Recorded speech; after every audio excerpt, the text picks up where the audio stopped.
Ministra Adelaide, o tema mudança de função foi sugerido pela Joyce Figueiredo, que ela acompanha o TST pelo Facebook. Ministra, o empregador, ele tem o direito de mudar a função do empregado? Em quais circunstâncias? A regra é que não tem o direito de mudar de função, né? Porque se o trabalhador foi contratado para exercer uma função, o normal é que ele permaneça durante o contrato exercendo aquela função. Mas em determinadas circunstâncias, isso é possível, mas com algumas limitações, que é a limitação do artigo 468 da CLT, que é o direito que o trabalhador tem de não ter o seu contrato alterado em seu prejuízo. Então, para mudar de função, é necessário que não haja prejuízo para o trabalhador, que ele, e de preferência que ele concorde com aquela alteração, que ela seja procedida de boa fé e dentro de um critério de razoabilidade.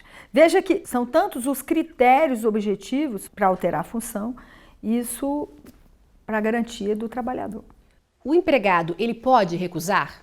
Ele pode recusar se essa alteração de função for para uma função que não seja afim daquela função para a qual ele foi contratado e se for em prejuízo dele, ele pode recusar. É importante que ele justifique as razões pelas quais ele recusa, né? E essas razões é importante que tenha critérios bastante objetivos para a recusa, né? Para que ele não venha também perder o emprego em função dessa recusa, porque nós não temos ainda assegurado a regulamentação do artigo 7º da Constituição, no que se refere à garantia contra a despedida imotivada, né? Nós não temos também a vigência da Convenção 158 da Organização Internacional do Trabalho e por essa razão o empregado precisa ter bastante cuidado e justificar de forma bem objetiva a recusa. No processo de mudança de função, a empresa ela pode reduzir o salário do trabalhador? Em condição nenhuma pode ocorrer a redução. Isso porque o empregado tem a garantia do artigo 468 da CLT de que o seu salário e as suas vantagens não serão reduzidas. No caso de trabalhador que exerce cargo de confiança, nós podemos analisar como a excepcionalidade, porque aí sim, revestido para o cargo efetivo, ele pode ter suprimida ou retirada a gratificação, aquela gratificação que ele ganhava, a não ser que ele já venha exercendo aquele cargo por 10 anos ou mais. Aí a reversão não implica na retirada da gratificação, a gratificação incorpora. Essa foi a evolução da nossa jurisprudência. Se o trabalhador identificar alguma represália pelo motivo da sua recusa, como ele deve proceder? A represália ela pode vir de várias formas, né? A represália pode vir em forma de redução de salário, pode vir em forma do empregador deixar de atribuir tarefas, de forma de redução de benefícios, de alguma forma.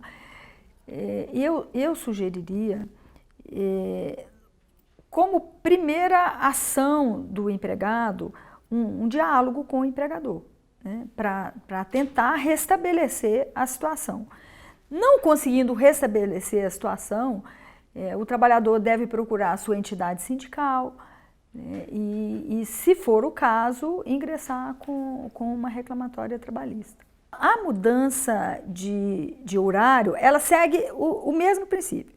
É importante que seja feito com o consentimento do empregado, é importante que observe o princípio da boa-fé, né, e da razoabilidade. Existem situações em que essa mudança de função, ela pode ser identificada como ilícita? Nenhuma alteração deve ser feita em prejuízo do trabalhador. Nem mudança de função, nem mudança de localidade, nem mudança de jornada, porque se não observar esses princípios e as garantias do artigo, principalmente do artigo 468 da CLT, o trabalhador pode pode recusar. E pode também, falando do lado da empresa, pode gerar um passivo para a empresa, né?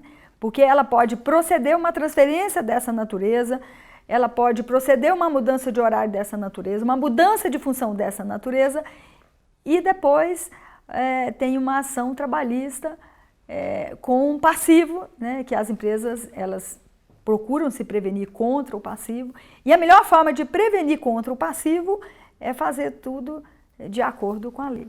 E quando a empresa quebra, essa transferência é ilícita? Essa é uma outra exceção, a extinção do estabelecimento. Mas aí a própria lei prevê que nesse caso é possível transferir, porque aí é um motivo de força maior, extinguir o estabelecimento, né? Porque a extinção do estabelecimento, em princípio, é um fato que ocorreu não por culpa da empresa, né? Extinguiu o estabelecimento, seja por razão econômica ou por alguma razão, extinguiu o estabelecimento naquela localidade.